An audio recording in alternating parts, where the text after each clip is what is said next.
भाई जैसा। बादशाह अकबर तब बहुत छोटे थे जब उनकी माँ का देहांत हुआ था। चूँकि वह बहुत छोटे थे इसलिए उन्हें माँ के दूध की दरकार थी। महल में तब एक दासी रहती थी जिसका शिशु भी दूधमुहा था। वह नन्हे अकबर को दूध पिलाने को राजी हो गई। दासी का वह पुत्र अकबर दोनों साथ साथ दासी का दूध पीने लगे। दासी के पुत्र का नाम हुसुफ था। चूँकि हुसुफ व अकबर ने एक ही स्त्री का दुग्धपान किया था इसलिए वे दूध भाई हो गए थे। अकबर को भी लगाव था हुसुफ से। समय बीतता रहा, अकबर बादशाह बन गए और देश के सर्वाधिक शक्तिशाली सम्राट बने। लेकिन हुसुफ एक मामूली दरबारी तक न बन पाया।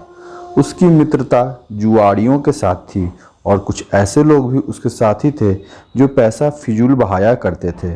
एक समय ऐसा आया जब हुसुफ के पास 2 समय के भोजन के लिए भी पैसा पास न था।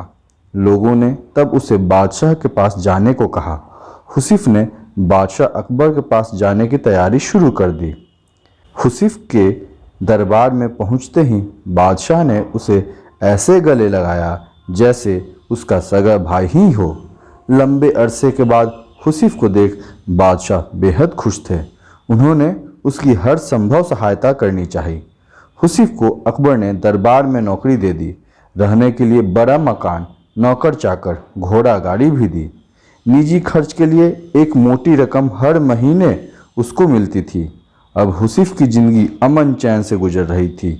उसे किसी चीज़ की कोई कमी नहीं थी। यदि तुम्हारी कुछ और ज़रूरत हो तो बेहिचक कह डालो, सब पूरी की जाएगी, बादशाह ने हुसुफ से कहा। तब हुसुफ ने जवाब दिया, आपने अब तक जितना दिया वह काफ़ी है शाही जीवन बिताने को बादशाह सलामत। आपने मुझे इज्जत बख्शी, सर उठाकर चलने की हैसियत दी। मुझसे ज़्यादा खुश और कौन होगा।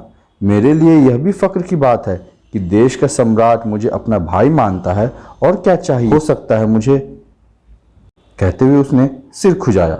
होठों पर एहसान भरी मुस्कान थी लेकिन लगता था उसे कुछ और भी चाहिए था। वह बोला, मैं महसूस करता हूँ कि बीरबल जैसे बुद्धिमान व योग्य व्यक्ति के साथ रहूँ। मेरी ख्वाहिश है कि जैसे बीरबल आपका सलाहकार है वैसा ही मुझे भी कोई सलाह देने वाला हो। बादशाह अकबर ने हुसुफ की यह इच्छा भी पूरी करने का फैसला किया। उन्होंने बीरबल को बुलाकर कहा, हुसुफ मेरे भाई जैसा है। मैंने उसे जीवन के सभी ऐशो आराम उपलब्ध करा दिए हैं, लेकिन अब वह तुम्हारे जैसा योग्य सलाहकार चाहता है। तुम अपने जैसा, बल्कि यह समझो अपने भाई जैसा कोई व्यक्ति लेकर आओ जो हुसुफ का मन बहला सके। वह बातूनी ना हो पर जो भी बोले ना पातुला बोले। उसकी बात का कोई मतलब होना चाहिए। समझ गए ना कि मैं क्या चाहता हूँ। भले तो बीरबल समझ ही न पाया कि बादशाह ऐसा क्यों चाहते हैं। उसे हुसुफ में ऐसी कोई खूबी दिखाई न देती थी। जी हुजूर, बीरबल बोला, आप चाहते हैं कि मैं ऐसा आदमी खोज कर लाऊं जो मेरे भाई जैसा हो। ठीक समझे हो, बादशाह ने कहा। अब बीरबल सोचने लगा कि ऐसा कौन हो सकता है जो उसके भाई जैसा हो। हुसुफ भाग्यशाली है जो बादशाह उसे अपना भाई मानते हैं और उसे सारे ऐशो आराम उपलब्ध करा दिए हैं। लेकिन बीरबल की हुसुफ की यह मांग जची नहीं कि उसके पास भी बीरबल जैसा सलाहकार हो। बादशाह बेहद सम्मान करते थे बीरबल का और बीरबल भी बादशाह पर जान छिड़कता था। लेकिन हुसुफ तो उस लायक कतई नहीं था। अब बीरबल सोच ही रहा था कि समस्या को हल कैसे किया जाए। तभी पास की पशुशाला से सांड के रंभाने की आवाज़ आई। बीरबल तुरंत खड़ा हो गए। आखिरकार उसे अपने भाई जैसा कोई मिल ही गया था। अगले दिन उस सांड के साथ बीरबल महल में जाकर अकबर के सामने खड़ा हो गए। तुम अपने साथ इस सांड को लेकर यहाँ क्यों आए हो बीरबल? अकबर ने पूछा। यह मेरा भाई है बादशाह सलामत, बीरबल बोला। हम दोनों एक ही माँ का दूध पीकर बड़े हुए हैं, गऊ माता का दूध पीकर। इसलिए यह सांड मेरे भाई जैसा है, दूध भाई। वह बोलता भी बहुत कम है।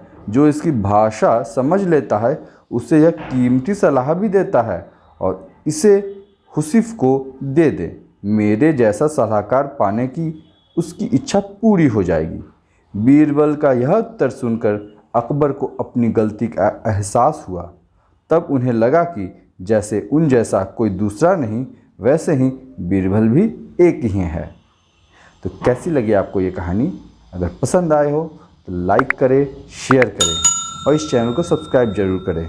यहाँ पे ऐसे ही मनोरंजक कहानियाँ आपको सुनने मिलेंगे। तो मिलते हैं अगली कहानी में। धन्यवाद।